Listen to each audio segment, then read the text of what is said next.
এজন্য কে আমার মৌলবাদী ডাকে, কে আমার জঙ্গি ট্যাগ লাগায়, ওগুলো শোনার সময় আমার নাই।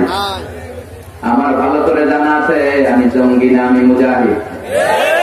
আমরা কি যারা ইসলামের পক্ষে তারা মুজাহিদ, যারা বিপক্ষে ওরা জঙ্গি চিল্লা বলেন ঠিক কিনা? সাইয়েদনা মুসা আলাইহিস সালাম ছিলেন মুজাহিদ, তাহলে বড় জঙ্গিটার নাম কি? ফেরাউন। সাইয়েদনা ইব্রাহিম ছিলেন মুজাহিদ, তাহলে জঙ্গিটার নাম কি? বিশ্বনবী ছিলেন মুজাহিদ, তাহলে জঙ্গিটার নাম কি? যারা হকের কথা এই বাংলার জমিনে বলে তারা মুজাহিদ, আর ইসলামের বিপক্ষে যারা শাহবাগে আন্দোলন করে এক একটা জঙ্গি চিহ্নে আমরা ঠিক না।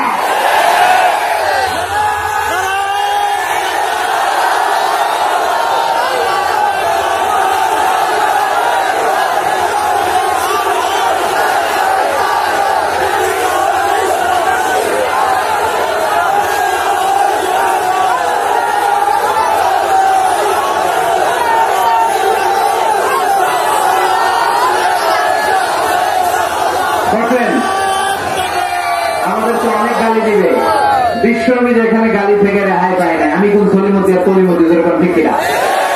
গালি দিবে, ট্যাগ লাগাবে, এইটা বলবে সেইটা বলবে, হামলা করবে মামলা করবে, এগুলো দেখা চায় না নাই চিল্লা এখন ঠিক কিনা? এজন্য আল্লাহ ডেকে বললেন গোলাম,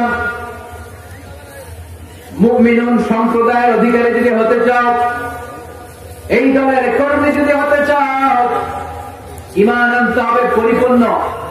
2 নাম্বার, ঈমানটা হতে হবে নির্ভেজাল। এই ঈমানের সাথে শিরকের কোন ছিটে ফোঁটা থাকতে পারবে না।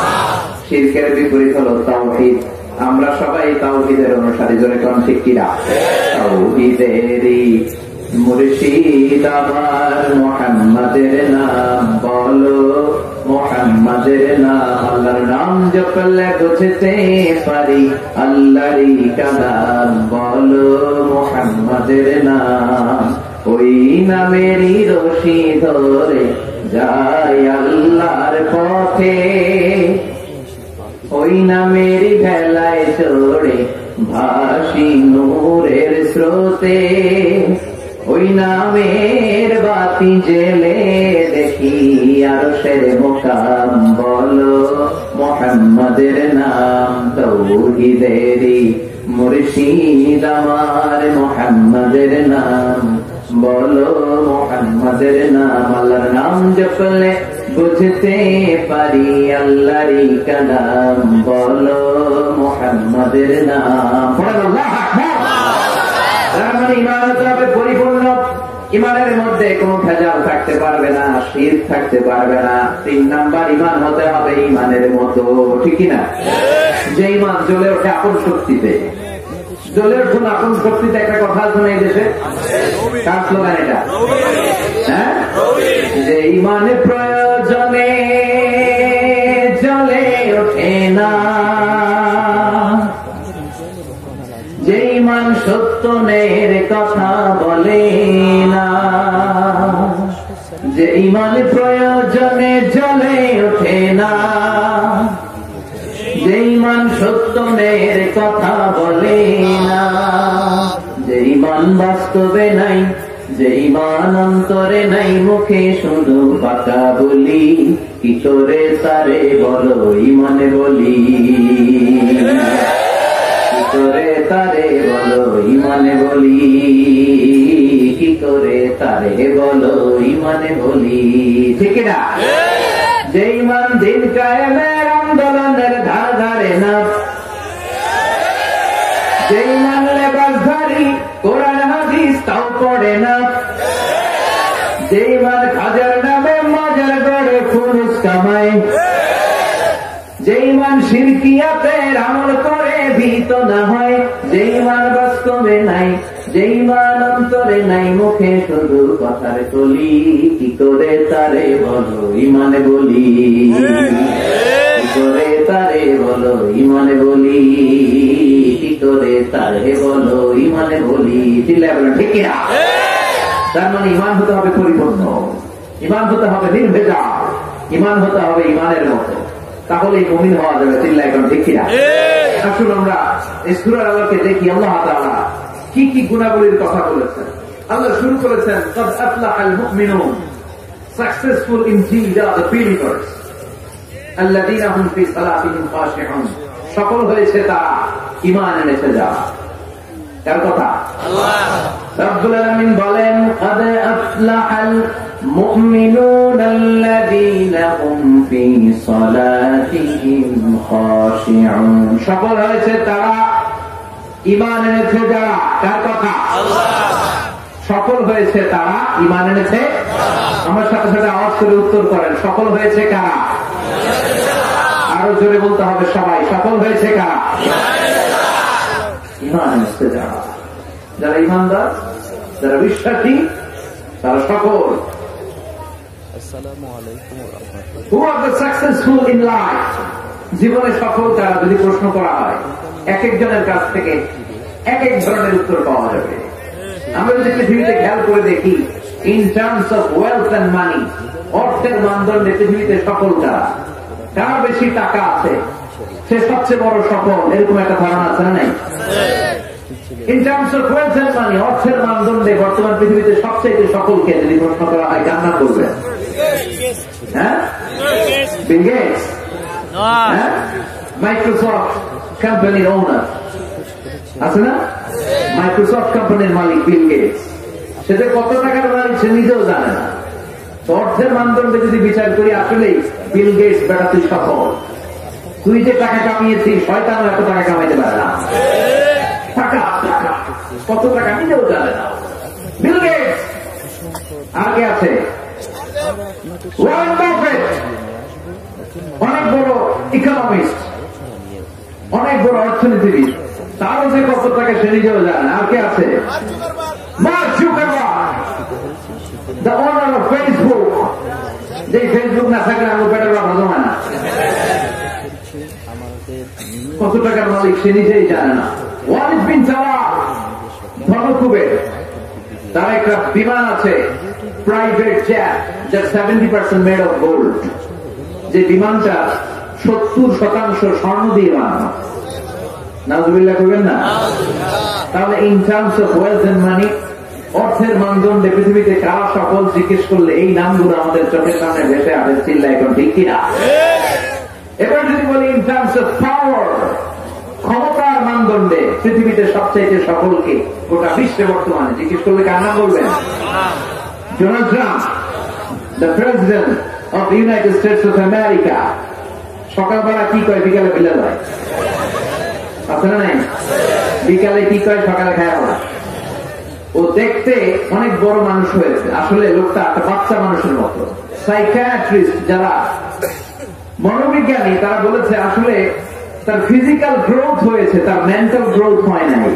মানে গায়ে গতরে বাড়ছে মাথায় গেল নাই আছে না নাই ক্ষমতার মানদণ্ডে আসলেই গোটা বিশ্বের সবচেয়ে ক্ষমতাশীল ব্যক্তি সুপার পাওয়ার এরপরে কার নাম বলবেন Putin Vladimir Putin the president of Russia রাশিয়ার প্রেসিডেন্ট ক্ষমতা আছে না নাই দেখবেন সাবমেরিন দিয়ে সাগরের নিচে চলে যায় সাহসী ব্যক্তি নিচে ফ্লাই করে প্রাইভেট জেট দিয়ে বিমান উড়ায় অনেক ক্ষমতাশীল এরপরে কার নাম বলবেন হ্যাঁ জিমিং কি না আগেরটার নাম হু জিং তাও চায়নার নাম এরকম ওয়াং জোয়াং ফোয়াং সোয়াং এটা একটা নাম হয়ে গেছে এরা হচ্ছে ক্ষমতাশীল অ্যাঞ্জেলা মার্কেল নরেন্দ্র মোদী ক্ষমতা আছে না নাই প্রিয় ভাইয়েরা তাহলে অর্থের মানদণ্ডে কিছু লোক সফল ক্ষমতার মানদণ্ডে কিছু লোক সফল name and fame in terms of name and fame খ্যাতি যশ সেলিব্রিটি এই মানদণ্ডে যদি জিজ্ঞেস করি গোটা বিশ্বে নায়ক নায়িকা গায়ক গায়িকা ডান্সার শিল্পী অভিনেতা গোটা বিশ্বে খেলোয়াড় এরকম নাম করা মানুষদের মধ্যে কারো সবচেয়ে সফল যার নাম বলবেন মেসি ওই যে পাওয়া গেছে মেসি ভক্ত কিনা আরে মাসি না বেটা মেসি মেসি নাম বললে চিনি Ronaldo Cristiano Ronaldo Neymar Neymar পাওয়া গেছে দিকে হ্যাঁ অভাব না ঠিক কিনা? সালমান খান, আমির খান, এগুলোর নাম বললেই আবার কয় শাকিব খান, ওদিকে শাকিব খান বলে। তো এই লোকগুলো আসলে in terms of name and fame, খ্যাতি, যশ, সেলিব্রিটি ক্রাইটেরিয়াতে তারা বিশ্ব সেরা। এই বারাবুল আলামিন বলে গোলাম, in terms of wealth and money, টাকার মানদণ্ডে পৃথিবীতে কেউ কেউ সফল। ইন টার্মস অফ পাওয়ার, ক্ষমতার মানদণ্ডে পৃথিবীতে কেউ কেউ সফল। In terms of name and fame, নাম, ডাক, যশ, খ্যাতির দিক থেকে পৃথিবীতে কেউ কেউ সফল। কিন্তু আমি আল্লাহর কাছে যদি সফল হতে চাও, একটাও কাজে আসবে না। আমার কাছে সফল হবে তারা ঈমান এনেছে যারা।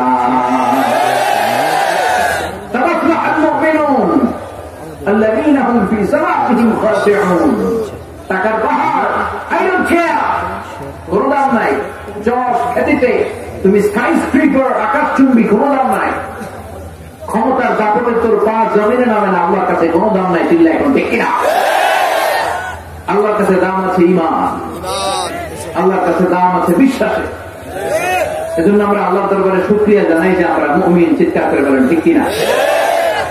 এজন্য রাব্বুল আলামিন বলেন, قد أفلح المؤمنون الذين هم في صلاتهم خاشعون। সফল হয়েছে তারা ঈমান এনেছে যারা। চিৎকার করে বলতে হবে, সফল হয়েছে কারা? সফল হয়েছে কারা?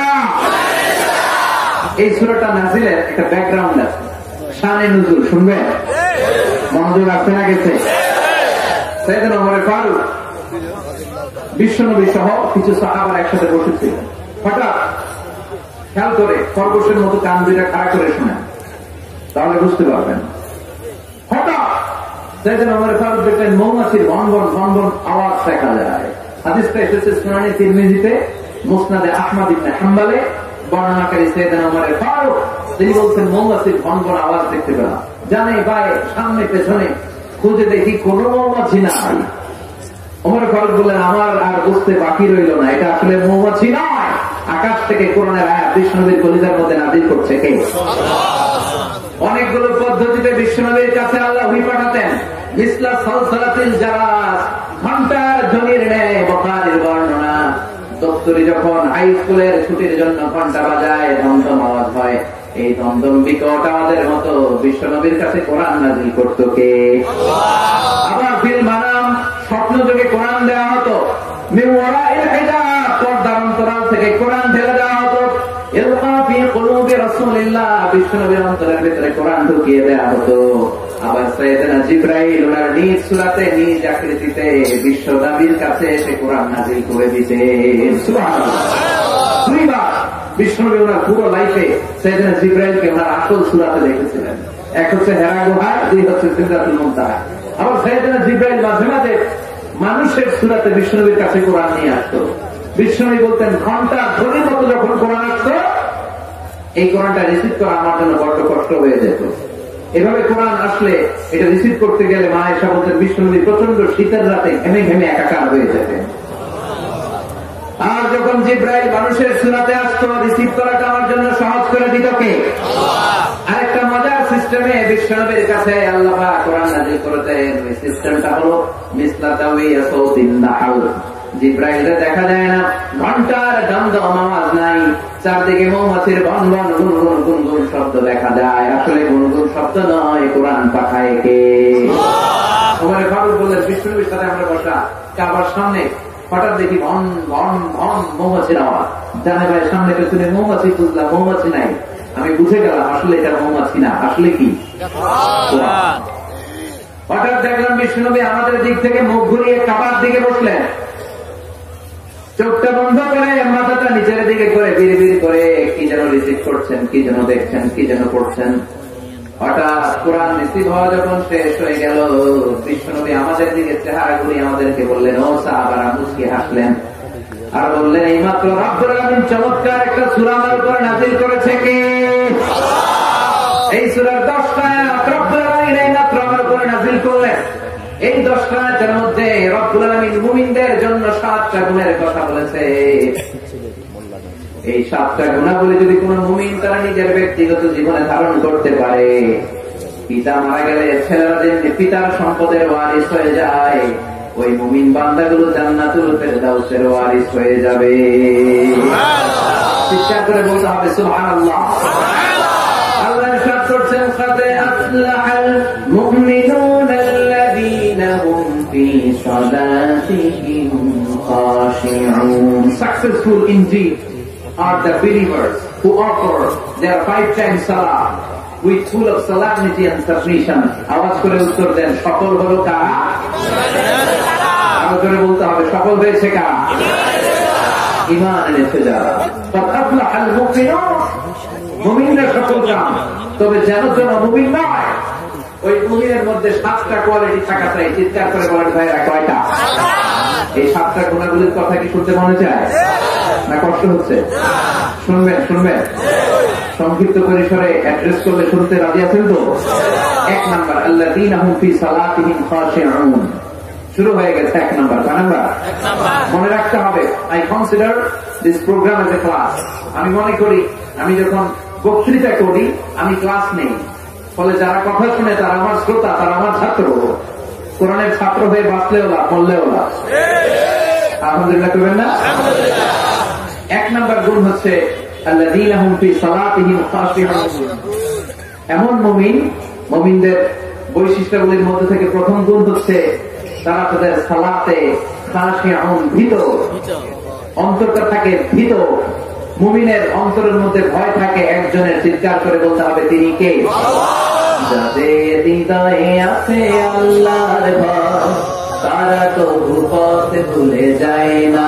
আল্লাহর প্রেম ছাড়া এই দুনিয়া কারো কাছে কোনো কিছু চাই না।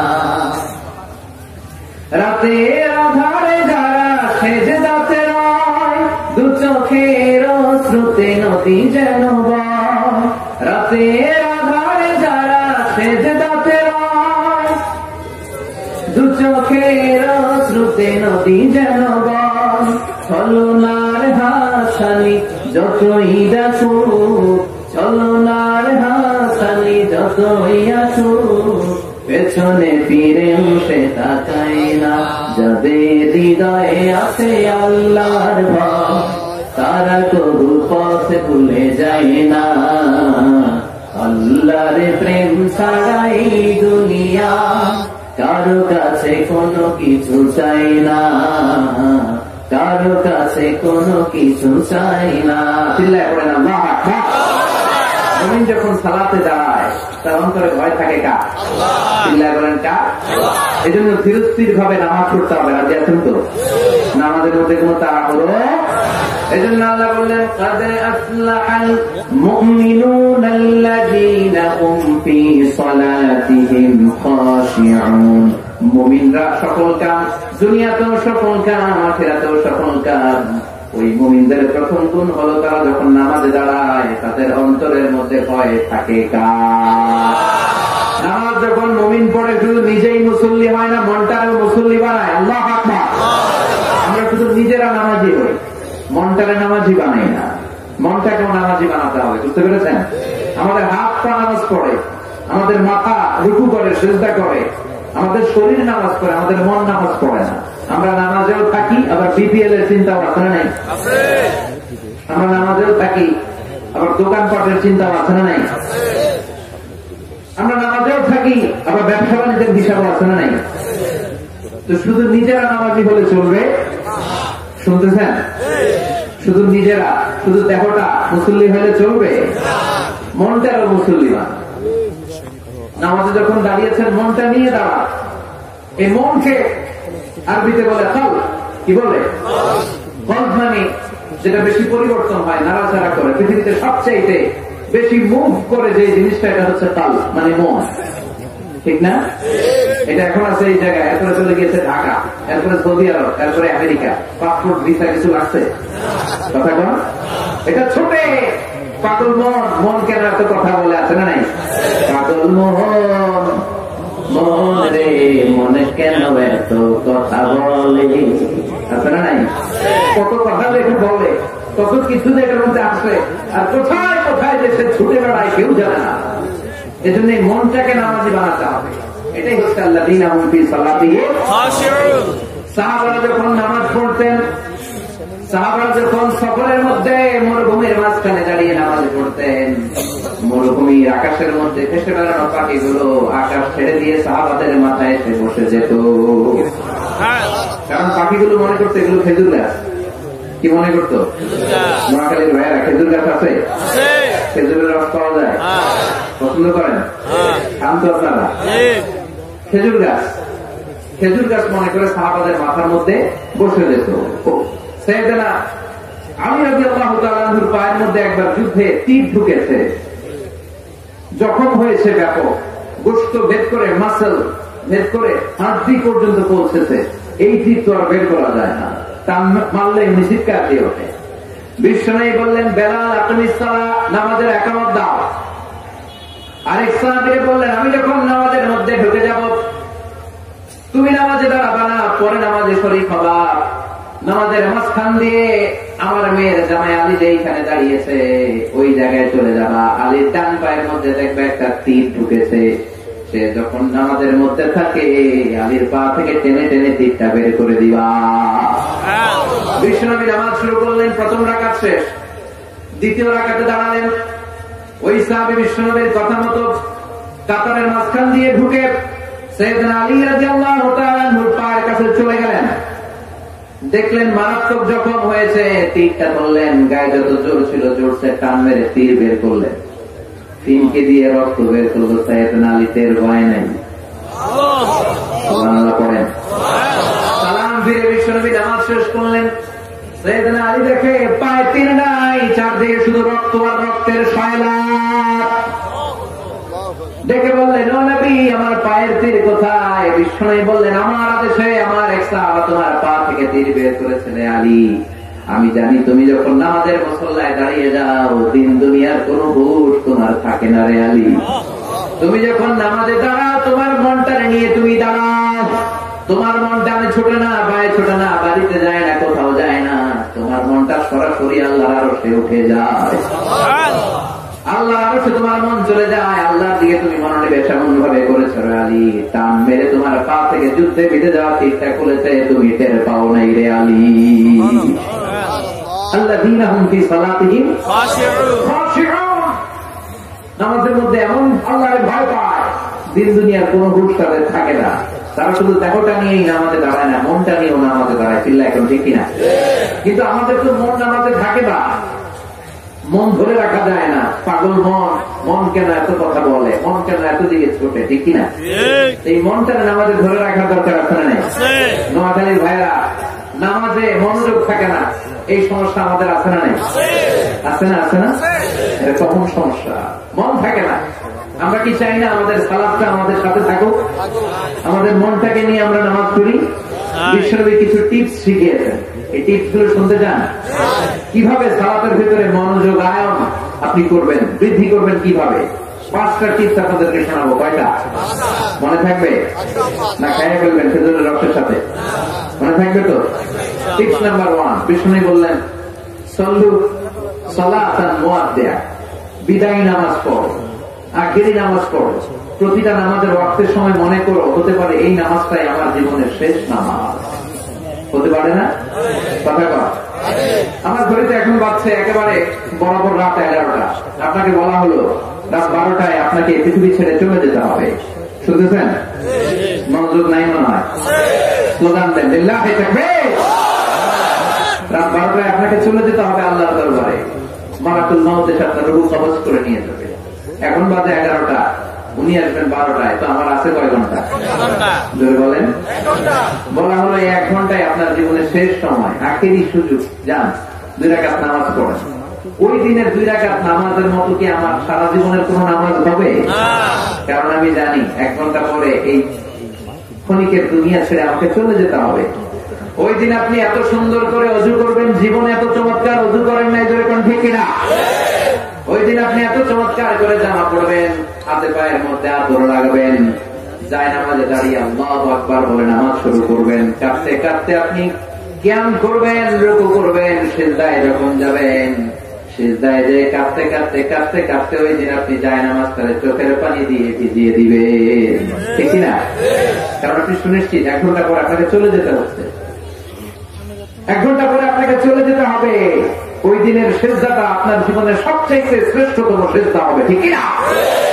কারণ আপনি জানেন আপনি চলে যাবেন, এটাই আপনার জীবনের শেষ নামাজ। তো প্রতিটা নামাজ যখন আমরা পড়ি, এর পরের নামাজ আমাদের জীবনে আছে কিনা কোনো গ্যারান্টি আছে নাকি? তাহলে প্রতিটা নামাজের সময় হতে পারে এটা আমাদের জীবনের শেষ নামাজ। এই চিন্তাটা করার দরকার আছে না নাই?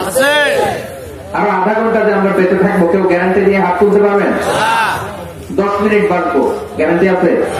শ্বাস যেটা ঢুকাইছি এই শ্বাসটা বের করতে পারবো, গ্যারান্টি আছে? তাহলে প্রতিটা মুহূর্তে নামাজে আল্লাহু আকবার বলে দাঁড়ালে এটা মনে করতে আমাদের সমস্যা কোথায়, যে হতে পারে এটা আমার শেষ নামাজ, হতে পারে এটা আমার জীবনের শেষ চান্স, শেষ সিজদা।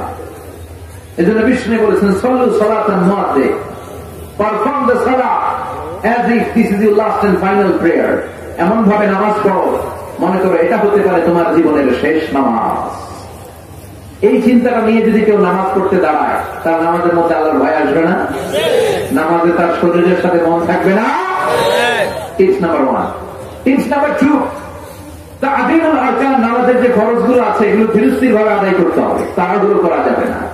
অনেকে রুকু থেকে সোজা হয়ে দাঁড়ানো হানাফি মাযহাবে, হানাফি স্কুল অফ থটে ওয়াজিব, সোজা হয়ে না দাঁড়ালে আপনাদের সিজদা দিতে হবে। অনেকে রুকু থেকে কোন রকম মাথা তুললে সিজদায় দৌড় মারে, আছে না নাই? 2 সিজদার মাঝখানে ধীরস্থির ভাবে কয়েক সেকেন্ড বসতে হবে। অনেকে প্রথম সিজদা থেকে মাথা উঠিয়ে মুরগির মতো আবার ঠোকর মারে, দ্বিতীয় সিজদায়, আছে না নাই? কথা বলেন না, আপনাকে ধীরস্থির ভাবে সালাত আদায় করতে হবে। There is no rushing in salah, there is no hastiness in salah। নামাজে কোনো তাড়াহুড়ো নাই, নামাজে কোনো হ্যাস্টিনেস, রাশিং নাই, আপনি ধীরস্থির ভাবে পড়বেন। এমনকি সালাত শুরু হয়েছে, জামাত ধরার জন্য দৌড়ে যেতেও বিশ্বনবী নিষেধ করেছেন, কোন ঠিক কিনা? ইযা উকিমাতিস সালাহ ফালা তা'তুহা তাসআউ ওয়া আতুহা তামশুন আলাইকুম বিস-সাকিনা ফামা আদরাকতুম ফাসাল্লু ওয়া মা ফাতাকুম ফাতিমু। নামাজ শুরু হয়েছে, জামাতে যাচ্ছ, দৌড়ে যেও না, ধীরস্থির ভাবে যাও। দৌড়ে গেলে আপনার ব্রেথ আউট বেড়ে যাবে, শ্বাস প্রশ্বাস। তা আপনি নামাজে দাঁড়িয়ে হাঁপানি বেড়ান নিয়ে আল্লাহর সামনে দাঁড়াবেন না, ধীরস্থির ভাবে আল্লাহর প্রশংসা করবেন। অনেকে এটা করে। মাগরিবের নামাজ জাহারি কেরাত, ইমাম কেরাত ধরছে আল্লাহু আকবার ওয়া-দুহা ওয়াল-লাইলি ইযা মা ওয়াদ্দা'আকা রাব্বুকা ওয়া মা ওয়াল আখিরাতু খায়রুল লাকা মিনাল দুনিয়া। মুসল্লির মুখস্থ, মুসল্লি ওযুখানায় ওযু করতেছে, ওযু ওনার মাঝামাঝি কেরাত ধরছে ছোট, উনি মনে মনে ভাবতেছে ওযু যদি তাড়াতাড়ি না করি আর রাকাত ধরার জন্য যদি দৌড় না দিই তাহলে রাকাত মিস। কোন রকম ওযু করে দিছে, তো মসজিদও ছিল টাইলসের মসজিদ, উল্টায় করছে, মুসল্লি লুঙ্গি একদিকে, মুসল্লি আরেকদিকে, আছে না নাই?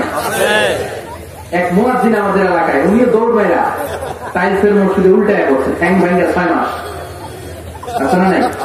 এজন্য সুন্নাত যেখানেই বাড়ালে হবে ওইখানে আমাদের জীবনে বিপদ, আছে না নাই? ধীরস্থির ভাবে যাবে। বিষ্ণু বলেছেন ফামা আদরাকতুম ফাসাল্লু, যতটুকু পাও ইমামের সাথে পড়ো, যেটা ছুটে গিয়েছে একা একা করো, তোমার সালাতকে কবুল করবে কে? বিশ্বনবী মসজিদে নববীতে বসে এক সাহাবী নামাজ পড়লেন। নামাজ পড়ে বিশ্বনবীর কাছে আসার পরে বিশ্বনবী বললেন সল্লি ফাইন্নাকা লাম তুসাল্লি, নামাজ পড়ো, তোমার নামাজটা হয় নাই। সাহাবী আবার যে নামাজ পড়লেন, আবার আসলেন, বিশ্বনবী বললেন সল্লি ফাইন্নাকা লাম তুসাল্লি, নামাজ পড়ো, নামাজ হয় নাই।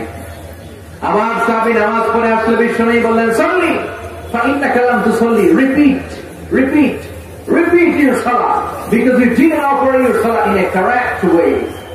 তোমার নামাজ হয় না, সঠিক পন্থায় হয় না, আবার পড়ো। 3 বার সাহাবী নামাজ পড়ে এসে আবার কেঁদে দিলেন, বললেন প্রাণের নবী, এর চেয়ে ভালো আমি পড়তে পারি না। বিশ্বনবী জড়িয়ে ধরলেন, বললেন সাহাবী আয় আমার কাছে আয়, তোরে শিখিয়ে দেই। যখন দাঁড়াবি তাড়াহুড়ো করবি না, যখন রুকুতে যাবি পিঠটা সোজা করবি, ধীরস্থির ভাবে রুকুতে যাবি, হাত্তা তাতমাইন্না রাকিআন। আপনি সালাতের মধ্যে রিল্যাক্স করবেন, you have to maintain the relaxation in your salah। নামাজে রিল্যাক্স, তাড়াহুড়ো করা যাবে? রুকুতে রিল্যাক্স করেন, সেজদায় ঢুকে পড়ে আপনি রিল্যাক্স করেন। বিষ্ণু বললেন যখন সেজদায় যাবা ধীরে স্থির সেজদা করো, সেজদা থেকে যখন বসবা ধীরে স্থির ভাবে সেজদা করো, তাড়াহুড়ো করে নামাজ পড়া যাবে না। তাহলে 1 নাম্বার মনে করবেন এটা জীবনের শেষ নামাজ। 2 নাম্বার ধীরে স্থির ভাবে পড়তে হবে। 3 নাম্বার জামাতে পড়তে হবে। রাজি আছেন? সালাতুল জামাআহ তাফদুল সালাতুল ফজর বি 27 দারাজা। একা পড়লে যেই সওয়াব, জামাতে পড়লে কয়গুণ বেশি? হ্যাঁ, 27 গুণ। সব তো মুফাসসিরে কোরআন, সব মুখস্থ। আলহামদুলিল্লাহ পড়েন। নোয়াখালীতে আলেম বেশি, নোয়াখালীতে আলেম বেশি, ইসলামের চর্চাও বেশি, ইসলামী সাধারণ জ্ঞানও বেশি। চিল্লায় পড়ে আল্লাহু আকবার। তার মানে 3 নাম্বারটি জামাতে পড়ো। জামাতে পড়লে মন এদিক সেদিক যায় না। একা একা পড়লে মনের মধ্যে কুতকুতি আছে না নাই? একবার এটা ঢুকে আরেকবার ওইটা, এজন্য জামাতে পড়বেন। 4 নাম্বার সালাতে যা পড়ছেন বুঝে পড়বেন। সালাতে কি বলি কিছু বুঝি না, আজীবন বললাম তাহিয়াত লিল্লাহি ওয়া সালাওয়াত ওয়া তাকবীর, কি কইছি নিজেই জানি না, আছে না নাই? এজন্য হৃদয়ে টাচ করে না, কি যে আল্লাহর শোনাইলাম নিজেই জানি না। আজীবন বললাম সামি আল্লাহু লিমান হামিদা, সামি আল্লাহু লিমান হামিদা, কি জানি না, এরকম আছে না নাই? জানার চেষ্টা করবেন এগুলোর অর্থ কি, তাহলে মনোযোগ থাকবে। সর্বশেষ সুন্নাহগুলো মনোযোগের সাথে আদায় করবেন। সালাতে অনেক সুন্নাহ আছে, হাত বাঁধা সুন্নাহ। এই উপর থেকে নাভি পর্যন্ত পুরোটাই হাত বাঁধার জায়গা, যেখানে মন চায় বাঁধেন, না মন চাইলে হাত ছেড়ে দেন, তাও নামাজ হবে। সুবহানাল্লাহ। কিন্তু হাত বাঁধা নিয়ে খেলাধুলি আছে না নাই? রাফউল ইয়াদাইন, রুকুতে সেজদায় যাওয়ার আগে আল্লাহু আকবার, এটা করা সুন্নাহ। তবে হানাফি স্কুল অথবাতে এটা অনুৎসাহিত করা হয়েছে। দুটোই হাদিস আছে, যার যেটা সুবিধা। প্রতিবার রাফউল ইয়াদাইন করলে 10টা করে সওয়াব। যারা প্র্যাকটিস আছে করেন, যাদের প্র্যাকটিস নাই না করলেও চলবে। এটাও সালাতের পদ্ধতিতে আছে না নাই? এরপরে যখন তাশাহুদ করবেন আঙ্গুল উঠান, আঙ্গুল উঠালেও সওয়াব আছে না নাই? পায়ে উঠিয়ে রাখেন কিংবা এরকম নাড়ান। বিশ্বনবী বললেন আসাদ্দু আলা শাইতান মিনাল হাদীদ, শয়তানের মাথার মধ্যে লোহা দিয়ে পিটালে শয়তান যে ব্যথা পায়, তাশাহুদে বসে শাহাদাত আঙ্গুলটা নাড়ালে এর চেয়ে বেশি ব্যথা পায়। আমল করেন, আমিন বলা সুন্নাহ। জোরে বলেন কিংবা আস্তে বলেন, কিন্তু বলবেন, মিস করা যাবে না। এটা আমার ইমাম আমিনু, ইমাম যখন আমিন বলে আমিন বলো, তোমরা আমিন বলে ফেরেশতারাও আমিন বলে। তোমাদের আমিন ফেরেশতাদের আমিন যখন মিলে যায়, আল্লাহ তোমাদের পূর্বে সব গুনাহ মাফ করে দেয়। কিন্তু জোরে না আসতে নিয়ে কিলাকিলি করা যাবে না। আমিন নিয়ে কিলাকিলি আছে না নাই? আল্লাহ আমাদেরকে হেদায়েত দান করুন। তাহলে এই 5টা টিপস যদি মেনে চলেন, আপনার মনোযোগ বৃদ্ধি করে দিবে কে? এজন্য আল্লাহ বলেন قد أفلح المؤمنون الذين هم في صلاتهم خاشعون والذين هم عن اللغو معرضون। মুমিন বান্দার 1 নাম্বার গুণাবলী, নামাজের মধ্যে মন থাকবে কার দিকে? মুমিন বান্দার 2 নাম্বার গুণাবলী ওয়াল্লাযীনা হুম আনিল লাগwi মুরিদুন, মুমিন বান্দারা কখনো কোনো অনর্থক কাজ করে না। বলেন সুবহানাল্লাহ। অনর্থক কোনো কথা বলা যাবে? লাগবুন মানে অনর্থক জিনিস, যেটা অর্থ হয় না, নিরর্থক, অনর্থক, বাজে কাজ, মন্দ কাজ। মুমিন তো ওই কাজ করে, মুমিন তো ওই কথা বলে, মুমিন তো ওইখানে যায় যেখানে গেলেই সওয়াব। সুবহানাল্লাহ পড়েন। এই যে সুবহানাল্লাহ পড়ছেন, সওয়াব আছে না নাই? তাহলে চিল্লায় পড়েন সুবহানাল্লাহ। একবার সুবহানাল্লাহ বললে তামলাউ মা বাইনাস সামাওয়াতি ওয়াল আরদ, আকাশ এবং জমিনের মাঝখানে যতটুকু জায়গা, পুরো জায়গাটাতে আল্লাহ সওয়াব দিয়ে ঠেসে ওই ব্যক্তির আমলনামায় ঢুকিয়ে দেয়। তাহলে মুমিন মুখ দিয়ে এই কথা বলে, যেই কথা বললে সওয়াব দেয় কে? কারণ মুমিন জানে মা ইয়ালফিযু মিন কওলিন ইল্লা লাদাইহি রাকীবুন আতীদ। মুমিন জানে তার মুখ দিয়ে সে যেই কথা বলে, যেই শব্দ উচ্চারণ করে, এগুলো লিখে রাখার জন্য 2 জন ফেরেশতা আছে না নাই? কি নাম ওই 2 ফেরেশতা?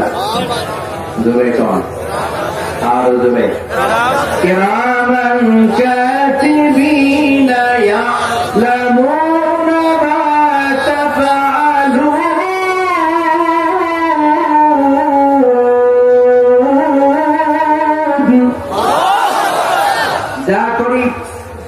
যা বলি 2 ঠোঁট দিয়ে যে শব্দগুলো বের হয়, সব শব্দ লিখে রাখে কে? এই জন্য মুমিন যা বলে ভালোটা বলে, কল্যাণের কাজ করে, যেটা বলবে কল্যাণের কথা বলবে, যেই দিকে যাবে কল্যাণের পথে ছুটবে। মুমিন কখনো কোনো অনর্থক কাজ করে নাকি? মুমিন কান দিয়ে যা শোনে, এই শোনাটাতে সওয়াব আছে না নাই? আপনি যদি হিন্দি গান শুনেন সওয়াব আছে? দুমা চলে দুম, তুঝে দেখা তুহে জানা সানাম, সওয়াব আছে? কথা বলে যেন কানে শুনি সদা তোমার কালাম, এ খোদা। এজন্য কখনো মুমিন ঝগড়ায় যায় না, মারামারিতে যায় না, কিলাকিলিতে যায় না। মুমিন মুখ দিয়ে যেটা বলে ভালোটা বলে, মুমিন কান দিয়ে যেটা শোনে ভালোটা শোনে। কেউ যদি পায়ে পাড়া দিয়ে ঝগড়া রাখতে চায়, মুমিন তাদেরকে সালাম দেয়। কি দেয়? কথা বলেন। আপনি কোরআনের পক্ষে থাকতে চান, আপনি পাঞ্জাবি পড়ছেন, সাদা পাঞ্জাবি সাদা রাখতে পারবেন না, লোকজন ওটাতে কালি ভরাই দিতে যাবে, আপনার পায়ে পাড়া দিয়ে ঝগড়া করতে যাবে, এরকম আছে না? আপনাকে ঝুঁকিয়ে নিয়ে ইসলামের পক্ষে কথা বলতে হবে। চিল্লা এখন ঠিক না? ওরা আপনার পায়ে পাড়া দিয়ে বলবে তুই মৌলবাদী, তুই রাজাকার, তুই জঙ্গি, তুই যুদ্ধাপরাধী, একটার পর একটা ট্যাগ আছে না নাই? লাগাই দিবে। কিন্তু এগুলো শোনার সময় আমার বিশ্বনবী বলেছেন তা শায়ের তুমি কবি, বলেছেন তা কাহেন তুমি গণক, বলেছেন তার মাজনুন তুই তো পাগল। বিশ্বনবী বলে তোদের এই কথাগুলো শোনার সময়টাও আমার নাই। চিন্তা করেন ঠিক না?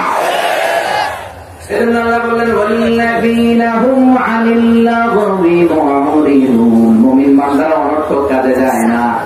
যেটা ভালো কাজ, নিজের কল্যাণ, সমাজের কল্যাণ, ফ্যামিলির কল্যাণ, জাতির কল্যাণ, দেশের কল্যাণ, দশের কল্যাণ, ওই কাজে মুমিনরা আছে না নাই?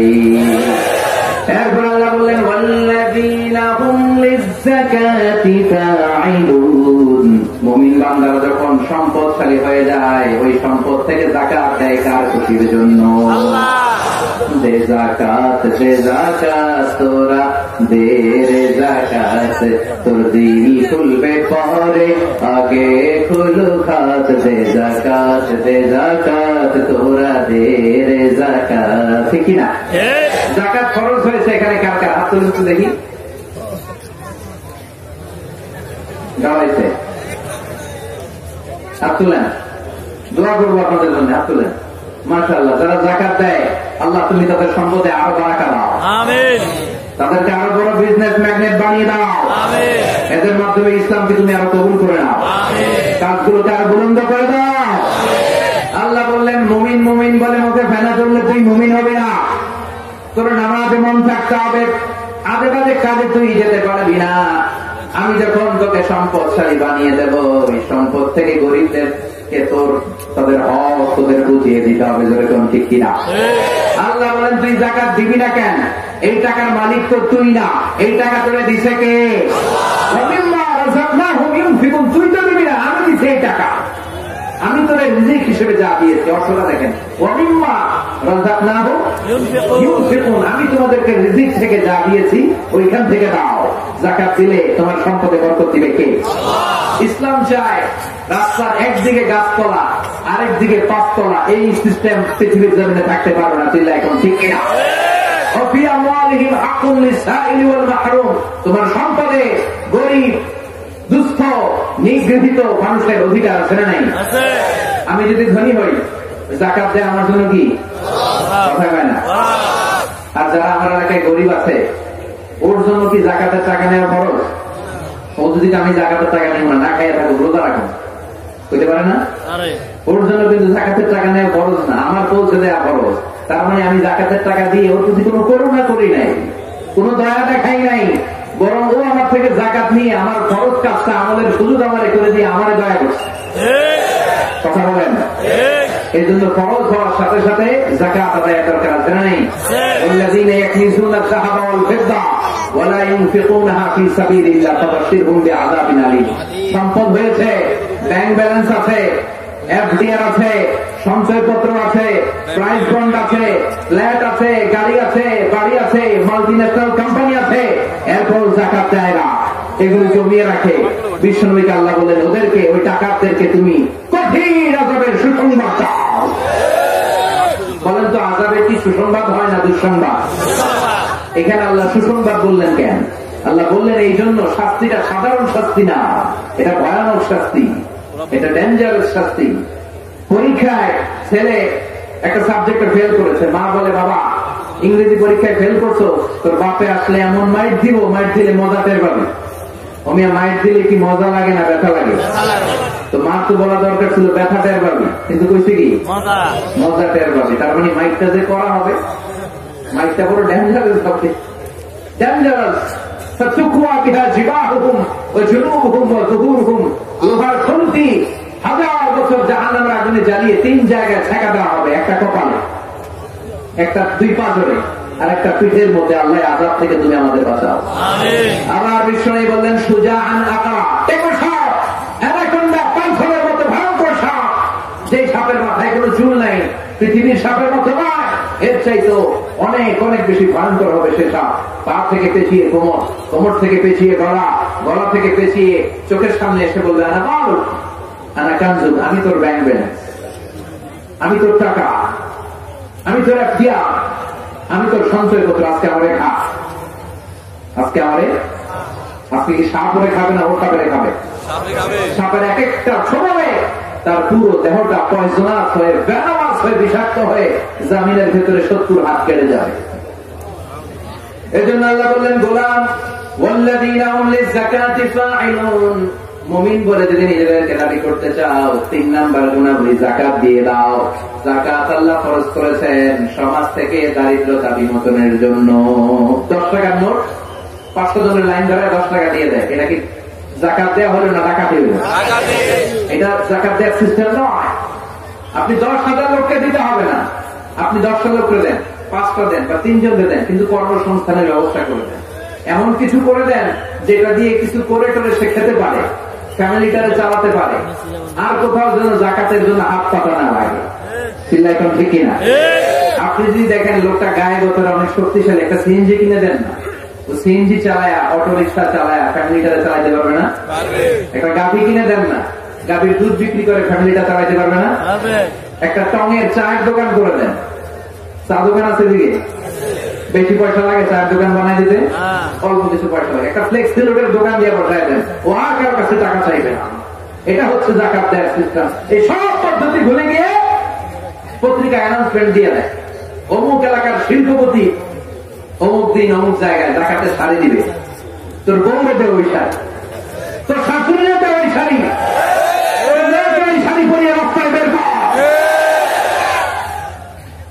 একবার ধোয়ার পরে ওই শাড়ির মধ্যে আর কোনো রং থাকে না, পাতলা একটা শাড়ি, একবার করে দ্বিতীয়বার ওটার মধ্যে পানি লাগাইলে শাড়ি আমি দিকে চাই বেশি দিয়ে থাকবে, আছে না নাই?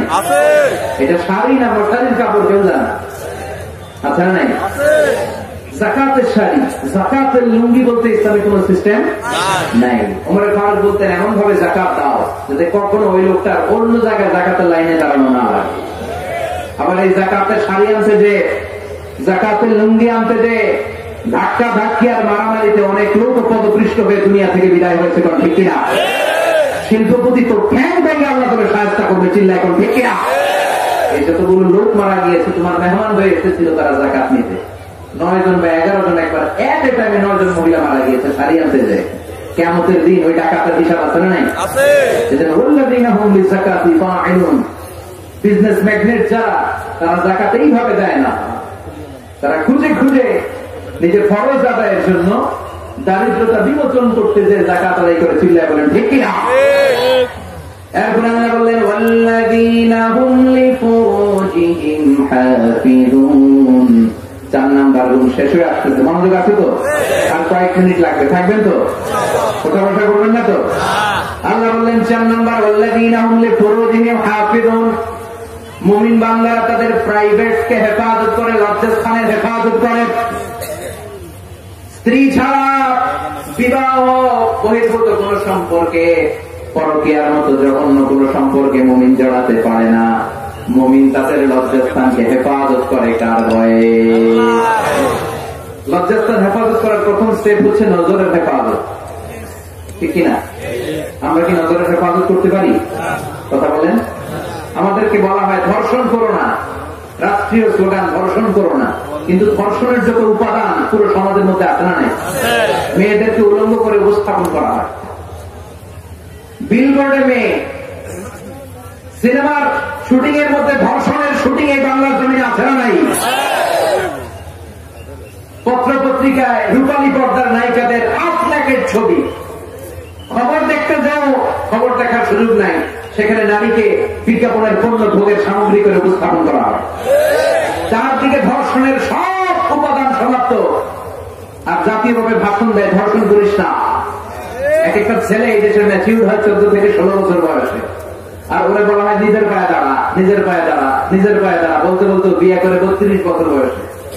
ওদের ম্যাচিউর হয়েছে 16 বছর বয়সে, বিয়ে করলো 32 বছর, বাকি 16 বছর ওকে আঙ্গুল চলবে?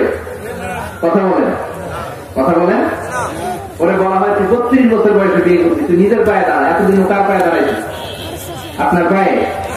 এই জন্য এই নগ্ন, এই অশ্লীল ছবি, বিজ্ঞাপনের পণ্য বানানো নারীদেরকে রাষ্ট্রীয় ভাবে এগুলোকে বন্ধ করতে হবে। চিল্লায় বলেন ঠিক কিনা? বিষ্ণু বলেছেন নাদার সাহামুন মাসমুমুন মিন সিহাম ইবলিস, নজর হলো শয়তানের বিষ মাখানো তীরের মধ্যে থেকে ভয়ঙ্কর একটা তীর। এই বিষ মাখানো তীর দিয়ে শয়তান যুবক যুবতীদেরকে কাবু করে ফেলে। একটা ছেলে একটা মেয়ে শুরুতেই কি অপকর্ম করে? কথা বল না, আগে কি করে? চোখে চোখে কথা আছে না নাই? হ্যাঁ, জিএফ বিএফ কি বলে করে? বয়ফ্রেন্ড আর গার্লফ্রেন্ড খাইছে বাংলাদেশ। এখন সবার একটা করে জিএফ থাকে, গার্লফ্রেন্ড। গার্লফ্রেন্ড নাই কার কার হাত তোল? ওই মুরব্বী চাপড়া বলছে। আল্লাহ হেফাজত করো। সত্যি কথা যদি বলে থাকে এদেরকে তুমি আল্লাহর ওলি বানায় দাও। বিবাহ বহির্ভূত কোন সম্পর্কের সাথে ইসলামের কোন সম্পর্ক? চোখকে হেফাজত করতে হবে, নজরকে হেফাজত করতে হবে। নজর হচ্ছে শয়তানের বিষ মাখানো তীরের ভয়ঙ্কর তীর। প্রথমে অপকর্ম হয় না, প্রথমে হয় নজরের অদল বদল, চোখে চোখে তাকানো, চোখে চোখে কথা, মিটিমিটি আছে না নাই? এটা এরপরে কাছে যাওয়া যায়, এরপরে অপারে SMS, এরপরে স্পর্শ, এরপরে আসে 14 ফেব্রুয়ারি।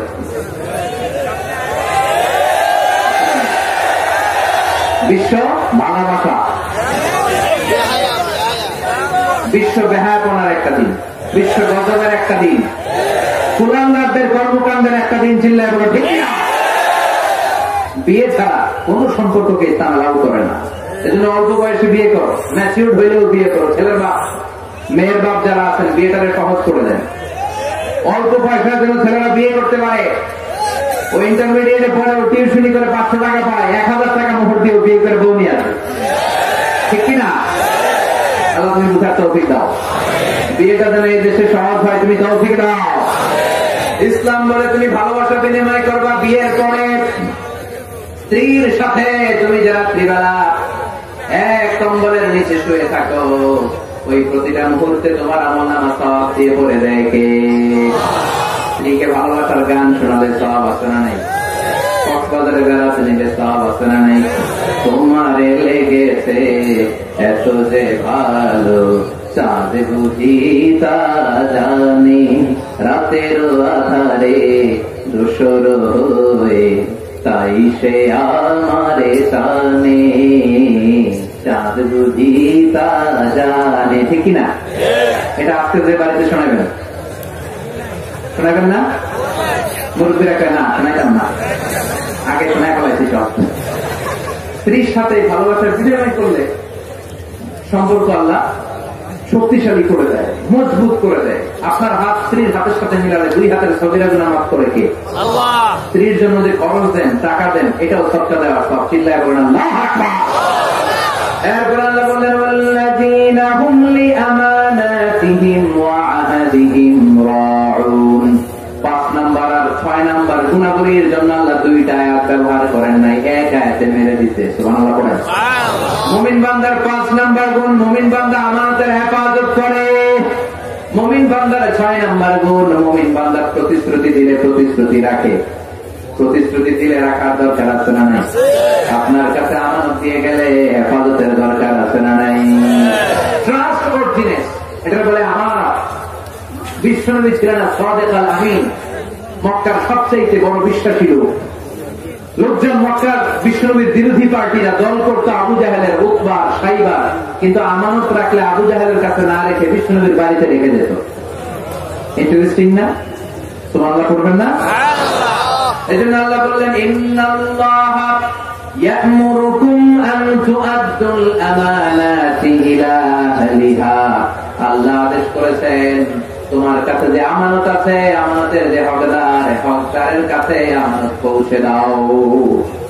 আমানতের খেয়ানত, এটা হচ্ছে মুনাফিকের আলামত। আমরা কি মুনাফিক হতে চাই? আমানত এটা ব্যাপক বিষয়। আমার কথা বলার যোগ্যতা আছে, এই যোগ্যতা আমার আমানত। আমাকে আল্লাহ টাকা দিয়েছে, এই টাকা আমার আমানত।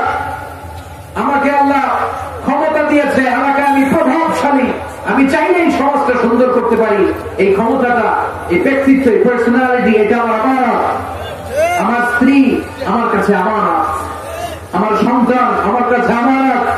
খতিব সাহেব, জুমার দিনের সব মুসল্লিগুলো আপনার কাছে আমানত।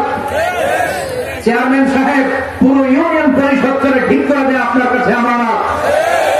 মেম্বার অব দ্য পার্লামেন্ট, তোমার নির্বাচনী পুরো এলাকাটা তোমার আমানত। এই 56,000 বর্গ মাইল মাননীয় প্রধানমন্ত্রী শেখ হাসিনার কাছে আমানত। 47 সদস্য বিশিষ্ট বিশাল মন্ত্রী পরিষদ হয়েছে, আমার লাল সবুজের পতাকাটা আপনাদের কাছে আমানত। আপনি এমপি, আপনার অনেক দায়িত্ব, আপনার তো রাতে ঘুমিয়ে আসার কথা না। মিডিয়ার সামনে দাঁতকে নিয়ে হাসেন কি করে আপনি? মেম্বার অব দ্য পার্লামেন্ট, অনেক দায়িত্ব আল্লাহ তাকে দিয়েছে। আপনার নির্বাচনী এলাকায় কোথাও ইয়াবার আড্ডাবাজি হতে পারবে না, চিল্লা এখন ঠিক না? আপনার নির্বাচনী এলাকার কোন সিএনজি স্টেশনে শীতের রাতে কম্বল ছাড়া কেউ রাত্রে ঘুমাতে পারবে না। পথ শিশু দুলারে খাবারের ব্যবস্থা করে দাও। সুবিধা বঞ্চিত মানুষের কাছে সুবিধা পৌঁছে দেওয়া। দর্শিতা দেওয়া হয়েছে 24 ঘন্টা আলটিমেটামে বিচারের ব্যবস্থা করা। It's a very broad issue. যাকে আল্লাহ যেই দায়িত্ব দিয়েছে সবটাই তার জন্য আমানত। আরে আমানতের খেয়ানত হলে কিয়ামতের ময়দানে বিচার আছে না নাই? এরপরে আল্লাহ বললেন ওয়া আতাবিহিম রাউন, কথা যেটা দিয়েছো কথা রাখবা। অনেকে আমরা মাইক পাইলে একটার পর একটা প্রমিস দেই, এটা দিমু, ওইটা দিমু, চাকরি দিমু, চাইল দিমু, ডাইল দিমু, মোবাইল দিমু, ব্লাউজ দিমু। মোবাইল দেবে, ব্লাউজ দিবে, সব দিবে, আপনারা নাই। যেটাই ওয়াদা করবেন ওয়াদাটা রাখতে হবে। এটা নবীদের সুন্নাহ, এটা ভালো মানুষের সুন্নাহ, এটা আল্লাহ আমাদের সুন্নাহ। চিল্লা বলো ঠিক না? 5 আর 6 নম্বর আল্লাহ একসাথে বললেন ওয়াল্লাযীনা হুম লিআমানাতিহিম ওয়া আহদিহিম রাউন। মুমিনরা যখন কথা দেয় তারা কথা রাখে। কথা যখন দেয়, আমাদের দেশে কেউ কথা রাখতে চায় না, এজন্য কবি কবিতা লিখেছে কেউ কথা রাখেন। আছে না নাই? আহাদ মানে প্রমিস, ওয়া আউফু বিল আহাদ ইন্নাল আহাদা কানা মাসউলা। তুমি যে কথা দিয়েছো, প্রমিস দিয়েছো, কিয়ামতের দিন in the day of resurrection তোমার জিজ্ঞেস করবে কে? বিশ্বনবী বললেন আমানতের খেয়ানত যারা করে এরা মুমিন না, এরা মুনাফিক। কথা দিয়ে যারা কথা রাখে না এরা মুমিন না, এরা মুনাফিক। 7 নম্বরে আল্লাহ বললেন ওয়াল্লাযীনা হুম আলা সালাওয়াতিহিম ইউহাফিজুন। মুখতেছেন কারা দেখি? হ্যাঁ, এদিকে কারা উঠলো দেখি তো, করছে কারা দেখি? ওয়াদা দিয়েছেন না শুরুতে ওয়াল্লাযীনা হুম লিআমানাতিহিম ওয়া আহদিহিম রাউন। মুমিনরা যখন প্রমিস দেয় প্রমিস রাখে। তো প্রমিস রাখতে হবে না? রাখেন রাখেন। একসাথে বিদায় নেব ইনশাআল্লাহ। পড়েন। আল্লাহ বললেন ওয়াল্লাযীনা হুম আলা সালাওয়াতিহিম ইউহাফিজুন। মুমিন বান্দাদের 7 নাম্বার মানে সর্বশেষ গুণাবলী হলো মুমিন বান্দারা সব সময় সালাতকে হেফাজত করে। ধরে কোন ঠিক কিনা? মুমিন সব কামাই দেয়, সালাত কামাই দেয়। কথা বলেন, সব ছাড়তে রাজি, নামাজ ছাড়তে রাজি। নামাজকে কায়েম করবো, ঠিক কিনা? সালাতে কায়েম করো, সালাতে কায়েম করো, হবে সম্মানী তুমি, হবে জান্নাতি তুমি, হবে সম্মানী তুমি, হবে জান্নাতি তুমি। দিবে কাল হাশরে শীতল ছায়া আর সেই আজিম রব্বিয়াল আলা রব্বিয়াল আযীম।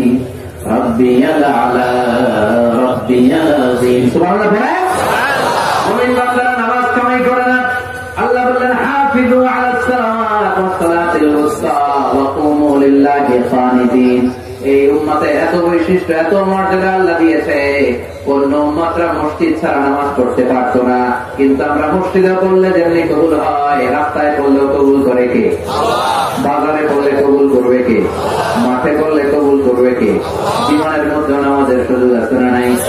ওযু করতে পারি না, পানি নাই, তায়াম্মুমের ব্যবস্থা করে দিল কে? দাঁড়িয়ে নামাজ পড়তে পারি না, বসে বসে পড়লেও কবুল করবে কে? আবার কিয়ামতের দিন সর্বপ্রথম নামাজের হিসাব দিবে কে? এই জন্য সালাতের কথা আল্লাহ দুইবার বললেন। প্রথমে বললেন আল্লাযীনা হুম ক্বাদ আফলাহাল মুমিনুন আল্লাযীনা হুম ফি সালাতিহিম খাশিউন, এক বচন। 7 নম্বরে এসে বহু বচন করে দিলেন আল্লাযীনা হুম আলা সালাওয়াতিহিম ইউহাফিজুন, মুমিন বান্দারা সব কামাই দেয় কিন্তু সালাত কামাই দেয় না। প্লুরাল করে বললেন সব নামাজের ব্যাপারে যত্নবান। 5 ওয়াক্ত পড়ে, মাঝে মাঝে সুন্নাত পড়ে, নফল পড়ে, আবার রাত্রিবেলা চোখের পানি ছেড়ে ছেড়ে তাহাজ্জুদ পড়ে। জোরে করেন ঠিক কিনা? তাহাজ্জুদের যায় না মাঝে মরণ দিও প্রভু আমায়, একামতে দিনের কাজে কবুল করে নিও আমায়। পড়েন তাহাজ্জুদের যায় না মাঝে মরণ দিও প্রভু আমায়, একামতে দিনের কাজে কবুল করে নিও আমায়। পড়েন আমিন। তাহলে এই 7টা গুণ মুমিন বান্দা আমাদের জীবনে ধারণ করার দরকার আছে না নাই? শুরু থেকে শেষ পর্যন্ত সবাই বলেন সফল হয়েছে কারা? সবাই বলছেন? আওয়াজ করে বলতে হবে সফল হয়েছে কারা? ওই মুমিনের কয় গুণ? সবাই কন, আরো জোরে জোরে জোরে। 1 নাম্বার আল্লাযীনা হুম ফি সালাতিহিম খাশিউন, যখন নামাজে দাঁড়াবে অন্তরে এদিক ওদিক ছোটাছুটি করবে না, অন্তর থাকবে কার দিকে? একাই মুসল্লি হবে না, মনটারও মুসল্লি বানাবে, ঠিক কিনা? 2 নাম্বার কোন অনর্থক কথা বলবে না, যে কাজে সওয়াব, যে কাজে কল্যাণ শুধু ওই কাজ করবে, ঠিক কিনা? 3 নাম্বার সম্পদশালী বানালে আল্লাহর রাস্তায় যাকাত দিবে যাতে দারিদ্রতা বিমোচন হয়। পড়েন আল্লাহু আকবার। 4 নাম্বার প্রাইভেটকে হেফাজত করবে, লজ্জাস্থানের হেফাজত করবে, নজরের লাগাম ছেড়ে ধরবে, বিবাহ বহির্ভূত কোন সম্পর্কে জড়াবে না, ঠিক কিনা? 5 এবং 6 নাম্বার একসাথে আল্লাহ বললেন আমানতের হেফাজত করবে, কথা দিয়ে কথা রাখবে। 7 নম্বরে আল্লাহ বললেন মুমিনরা সব কামাই করে, নামাজ কামাই করে না। এই 7 টাকা যদি কোন মুমিন তার জীবনে ধারণ করতে পারে, উলাইকা হুমুল ওয়ারিসুন আল্লাযীনা ইয়ারিসুনাল ফিরদাউসা হুম ফিহা খালিদুন, তারা জান্নাতুল ফিরদাউসের ওয়ারিস হয়ে যাবে। এলাকায় লেখা থাকে না এই জমির মালিক ওয়ারিস সূত্রে আব্দুল কুদ্দুস আলী, আপনারা নাই? আপনারাও ওয়ারিস সূত্রে জান্নাতুল ফিরদাউসের মালিক হয়ে যাবেন। সুবহানাল্লাহ। সবাই রাজি আছেন তো? কথাগুলোর উপর আমল করতে রাজি আছেন?